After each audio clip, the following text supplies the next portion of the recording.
Well, it's a different adventure that we got here going this week. We're back up at the cabin and doing a little bit of land clearing. We usually have a bit of a bonfire in the middle of the winter at some point, right when it's sub-zero temperatures and there's tons of snow on the ground. But we've been wanting to do some land clearing here for a number of years and finally getting around to it. There's some structures and all that kind of stuff that need to go here, and it's a little bit of teamwork can go a long way. So that's what our adventure is this week. So I hope you'll stick around with me. Old Froggy here's got some medical condition here. We need to figure out what the heck's going on with it. But yeah, it's been a great little machine here, and we've got some work to do on it. But lots of stuff to move things around, dump trucks. Let's get some work done.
Well, I've operated lots of farm machinery in my daytime, or my time here, but never operated a backhoe. So let's learn how to operate a backhoe.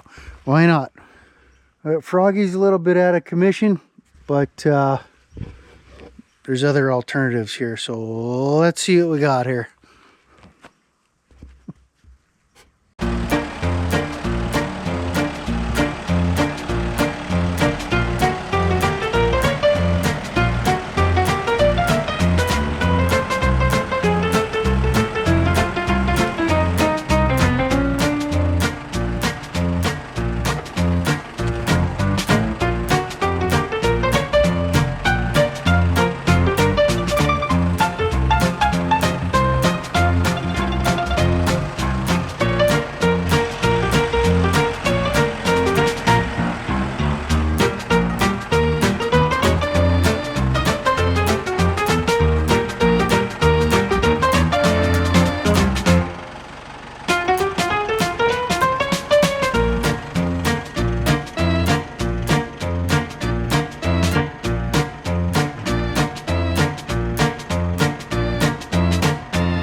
Okay, so this is my first time operating a backhoe. So we got the front end kind of down, but we're gonna try the back end now.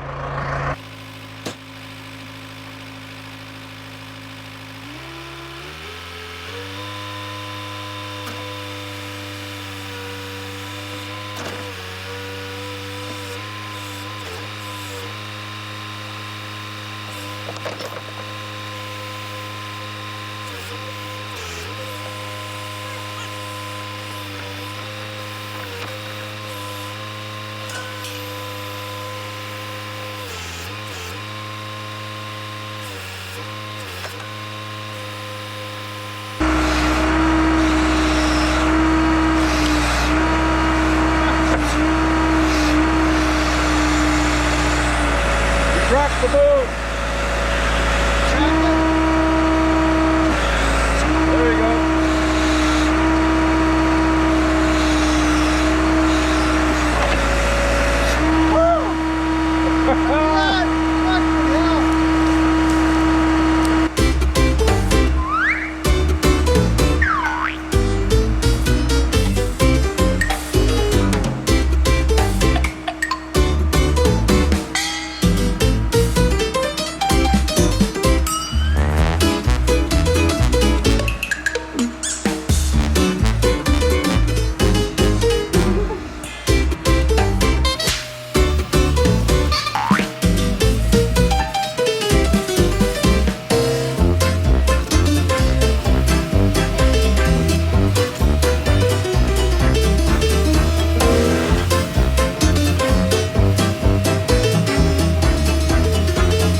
good things about doing all this clearing is, of course, that we end up reducing the fire hazards that can happen in our area here as well. The kindling's quite dry underneath all the trees and stuff, so definitely getting rid of some of that is going to help, you know, keep the cabin safe here. And just a little bit of maintenance, right, which every place needs, and it's just part of having some land out in the middle of the nowhere.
Well, everybody, thanks for joining along here. We're taking a little break out by the lake here, and then we're gonna get right back at her and head to work. So while we're on that work adventure, I hope that you're having your own as well, and hey, we'll see you next week at the next one.